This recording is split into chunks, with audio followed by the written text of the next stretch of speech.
అందరికీ జై భీమ్, నమో బుద్ధాయ. బౌద్ధంలోనే స్వర్గం ఉంది. ఇది మన తమ్నైలు, సబ్జెక్ట్ కూడా ఇదే.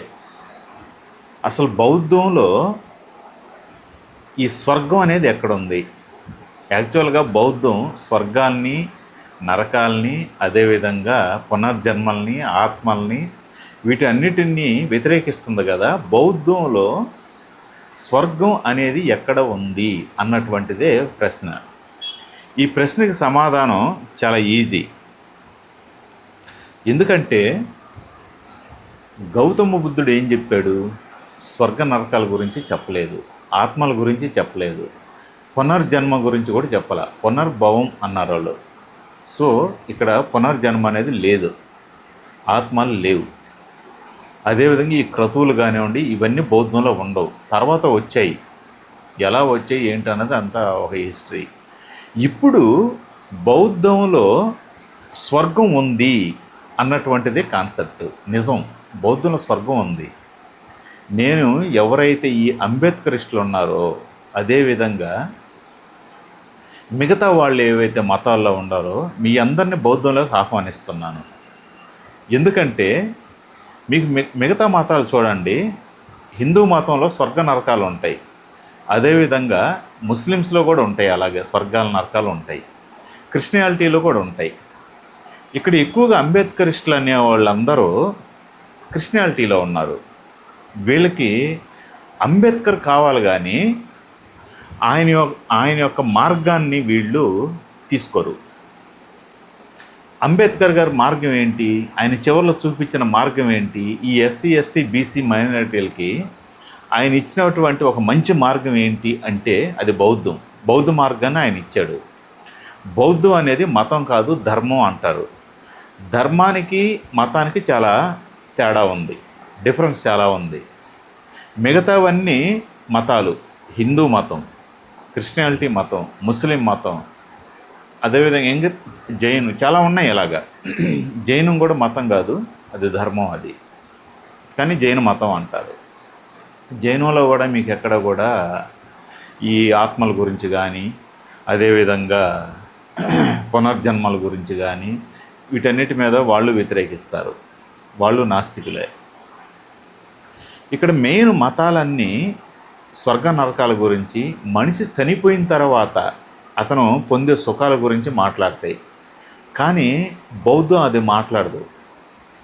బౌద్ధం ఎప్పుడు కూడా మనిషి గురించే మాట్లాడుతుంది, మనిషి యొక్క మనసును గురించి మాట్లాడుతుంది. ఎందుకంటే ఏదైనా ఆలోచన రావాలంటే ఎక్కడి నుంచి వస్తుంది? బ్రెయిన్లో ఆలోచన వస్తుంది, దాన్ని శరీరం చేస్తుంది, ఇంతే కదా. మిగతా మతాల్లో అలా కాదు. అక్కడ ఎవరైతే భక్తులు ఉన్నారో, నమ్మేటువంటి అంధభక్తులు ఎవరైతే ఉన్నారో వాళ్ళకి పాస్టర్ చెప్పిందే వేదం. హిందూ మతంలో బ్రాహ్మిన్స్ ఎవరైతే ఉన్నారో వేదాలు చదివి వాళ్ళు చెప్పిందే వేదం. అదేవిధంగా క్రిస్టియానిటీలో ముల్లాలో ఎవరైతే ఉన్నారో వాళ్ళు చెప్పిందే వేదం. అంతే తప్ప వీళ్ళ బ్రెయిన్ ఉపయోగించకూడదు. అక్కడ క్రిస్టియానిటీలో ఇంకా దారుణంగా ఉంటుంది. ఒకవేళ ఏ అంధభక్తుడైనా వాళ్ళని ప్రశ్నించినా వాళ్ళకి విపరీతమైన కోపం వస్తుంది. ఇలా ఎందుకుంది బైబిల్లో అని అడిగితే వాళ్ళ కోపం వస్తుంది. హిందూ గ్రంథాల్లో కూడా అంతే. మీరు అడిగారు అనుకోండి, వీళ్ళ కోపం వస్తుంది. మేము సాక్షాత్తు దైవదూతలం కదా, మమ్మల్ని ఆ భగవంతుడే ఇక్కడికి పంపించాడు కదా, మీరు మమ్మల్ని ప్రశ్నించటం ఏంటి అని అడుగుతారు వీళ్ళు. అందుకని అక్కడ ప్రశ్నించేదానికి అవకాశం ఉండదు. కానీ ఈ బౌద్ధ మతంలో ఓన్లీ ఇక్కడ ప్రశ్నించటమే ఉంటుంది. ప్రతిదీ కూడా మీరు ప్రశ్నించటమే ఉంటుంది. చివరి దాకా బుద్ధుడు ఏం చెప్పాడంటే, వాళ్ళ శిష్యులకి ఇంకో గంట ముందు చనిపోతాడని తెలిసినా కూడా, బహుశా ఆయన చనిపోతాడని తెలియదు, ఆయన ఆరోగ్యం పాడైంది కాబట్టి నేను ఈ మాట చెప్తున్నాను. ఆయన ఆరోగ్యం ఆల్రెడీ అప్పటికే దెబ్బతినేసింది, అంటే చచ్చిపోతాడని తెలుసు. ఎగ్జాంపుల్గా చెప్తాను, ఇంకో గంట ముందు చచ్చిపోతాడు అని తెలిసినా కానీ శిష్యుల్ని పిలిచి ఆయన చెప్పినటువంటి చివరి మాట ఏంటంటే, మీరు ప్రశ్నించటం మానకండి, ప్రశ్నిస్తే తప్ప మీకు సమాధానాలు రావు అన్నటువంటి మాట ఆయన చెప్పాడు. మిగతా మతాలు మమ్మల్ని ప్రశ్నించకూడదు, మేము చెప్పిందే మీకు వేదం అన్నటువంటిది ఇక్కడ చెప్తుంది. బౌద్ధం అలా చెప్పదు. మీకు బౌద్ధంలో ఎందుకు స్వర్గం ఉంది అని అంటున్నానంటే, ఎస్, దీంట్లో 100% స్వర్గం ఉంది. అది ఎలాగా అంటారా? బుద్ధుడు ఏదైతే చెప్పాడో మార్గాలు, బుద్ధుడు చెప్పిన మార్గాన్ని మీరు అనుసరిస్తే మీకు 100% స్వర్గం ఉంటుంది. ఎస్, ఇందులో 1000కి 2000% కూడా స్వర్గం ఉంటుంది. 100కే కాదు, 1000 నుంచి తీసుకున్నా కానీ 1000కి ఇంకొక 1000 యాడ్ చేస్తే అంత స్వర్గం కనబడుతుంది ఇక్కడ బౌద్ధంలో. అందుకే అంబేద్కర్ గారు ఏం చేశారు, ఆయన చివరి క్షణాల్లో బౌద్ధంలోకి వచ్చేసాడు. ఆయన హిందూ మతాన్ని విడిచి, హిందూ మతం అంటే అందరికీ తెలుసు ఇక్కడ అసమానతలు ఉంటాయి, డిస్క్రిమినేషన్ అనేది చాలా ఎక్కువ ఉంటుంది. ఒకటి ఎక్కువ ఒకటి తక్కువ, నిచ్చెన మెట్ల వ్యవస్థ హిందూ మతం. మిగతా మతాల గురించి పక్కన పెడదాం, మనం అంతా భారతదేశంలో ఉన్నాం కాబట్టి మన గురించి మాట్లాడుకున్నాం. ఇక్కడ హిందూ మతం మెజారిటీ. దీంట్లో అసమానతలు ఉంటాయి, కులాలు ఉంటాయి. ఈ కులాల్లోనే మళ్ళీ అసమానతలు, నీ కులం పెద్దది, నా కులం చిన్నది, ఇంకోటి కులం పెద్దది, ఇంకోటి కులం చిన్నది అన్నటువంటి ఈ యొక్క నిచ్చెన మెట్ల వ్యవస్థ అనేది ఇక్కడ 100,000-2000% ఎక్కువ ఉంటుంది. అందుకే గౌతమ్ బుద్ధుడు వీటన్నిటినీ మారుస్తూ, వీటన్నిటినీ వాటి మీద దాడి చేస్తూ అతను ప్రజలకు ఇచ్చినటువంటి ధర్మమే బౌద్ధ ధర్మం. బౌద్ధాన్ని ఎప్పుడు కూడా ధర్మం అంటారు తప్ప మతం అనరు. ఇక్కడ డిఫరెన్స్ ఏంటంటే, మతానికి ధర్మానికి గల తేడా ఏంటంటే, మతం అంటే కొంతమంది కలిస్తే అది మతం అవుతుంది. అదే ధర్మం అనుకోండి, అందరు కలిస్తే ధర్మం అవుతుంది. ఇదే డిఫరెన్స్. బౌద్ధం అనేది ధర్మం,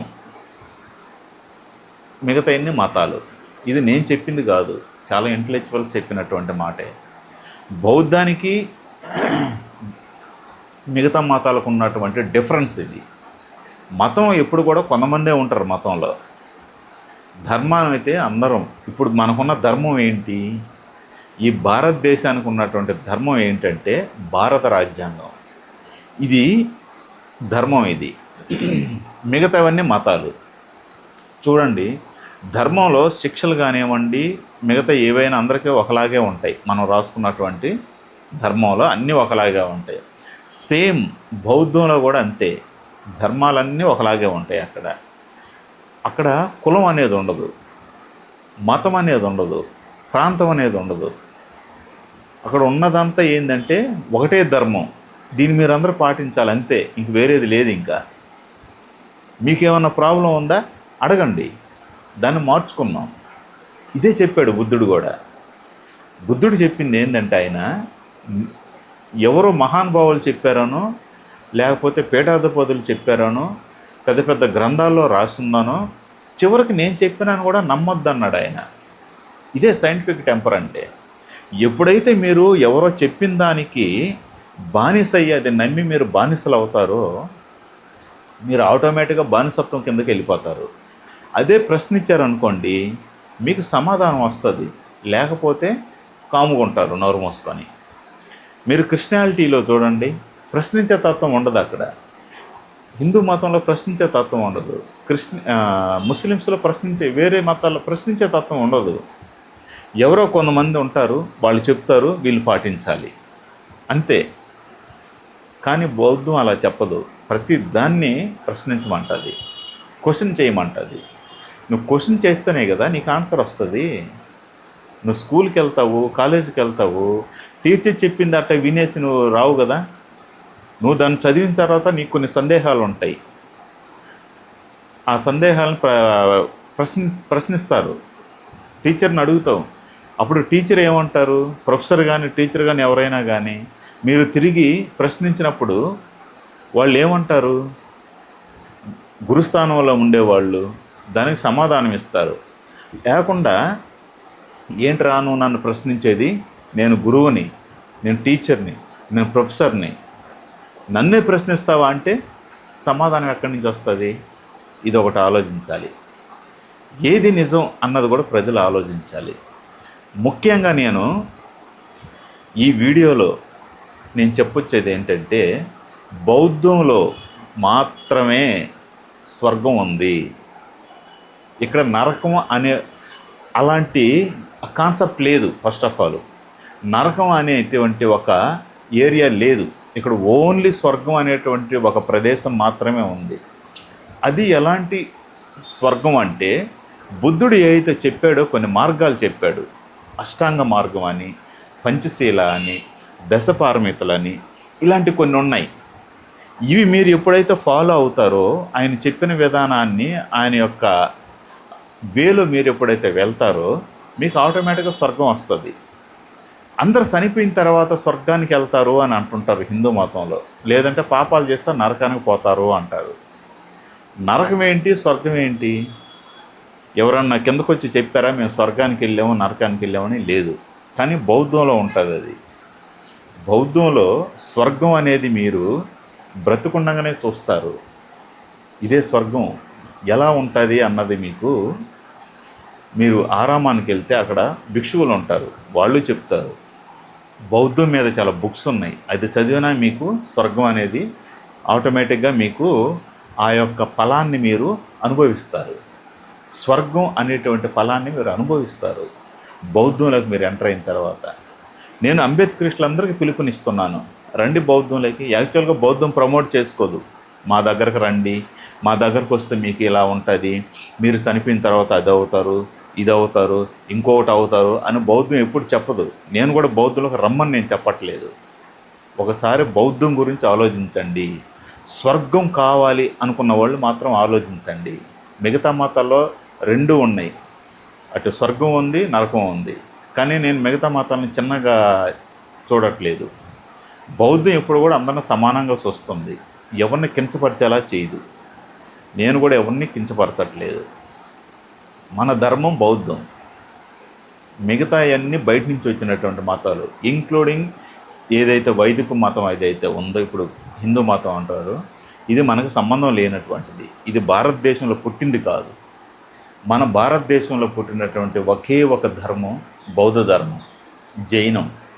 ఇవి ఎప్పటి నుంచో సనాతన ధర్మం అంటారు కదా, ఇవే సనాతన ధర్మాలంటే. అవి కాదు, అవన్నీ మనం అద్దెకు తెచ్చుకున్నటువంటివి. మెయిన్గా అంబేద్కరిస్టులకి, ఎవరైతే ఈ క్రిస్టియానిటీలో ఉన్నారో వీళ్ళందరికీ నేను పిలుపునిస్తున్నాను. చనిపోయిన తర్వాత ఎవరు ఎట్టపోతారో ఎవరికి తెలియదు. నువ్వు బ్రతికుండగానే నువ్వు స్వర్గాన్ని చూడవచ్చు. ఎలాగా అంటే బుద్ధుడు చెప్పినటువంటి మార్గం, ఏవైతే అష్టాంగ మార్గాలు ఉన్నాయో, దశపారమితులు ఉన్నాయో, ఈ పంచశీల ఉందో, వీటిని నువ్వు పాటిస్తే చనిపోయిన తర్వాత నువ్వు స్వర్గానికి వెళ్తావో లేదో తెలియదు, కానీ నువ్వు బ్రతికుండగానే స్వర్గాన్ని చూస్తావు. అంత స్వీట్గా ఉంటుంది బౌద్ధం. నువ్వు పూర్తిగా బౌద్ధాన్ని పాటించాలంటే చాలా కష్టం. అట్లీస్ట్ నీ యొక్క మనశ్శాంతి కోసం అయినా, నీ యొక్క మనసుని కంట్రోల్లో ఉంచుకునేదానికి, నీ యొక్క వాక్ని కంట్రోల్లో ఉంచుకునేదానికి, నీ యొక్క నడవడికని కంట్రోల్లో ఉంచుకునేదానికి బౌద్ధం అనేది నీకు ఒక మంచి మార్గం అవుతుంది. ఇది ప్రతి ఒక్కరూ ఆలోచించాలి. ప్రతి ఒక్కరూ. నేను అంబేద్కరిస్టులకి ఎందుకు పిలుపునిస్తున్నానంటే, వీళ్ళందరికీ అంబేద్కర్ కావాలి, కానీ బుద్ధుడు వద్దు, బౌద్ధం వద్దు. వీళ్ళందరూ క్రిస్టియానిటీలో ఉన్నారు, లేదంటే హిందూ మతంలో ఉన్నారు.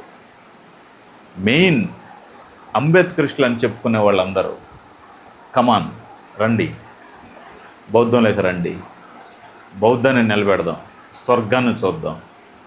మిగతా మతాలలాగా ఇక్కడ నరకం ఉండదు, ఓన్లీ స్వర్గం ఒకటే ఉంటుంది. ఇది 100% గ్యారంటీ.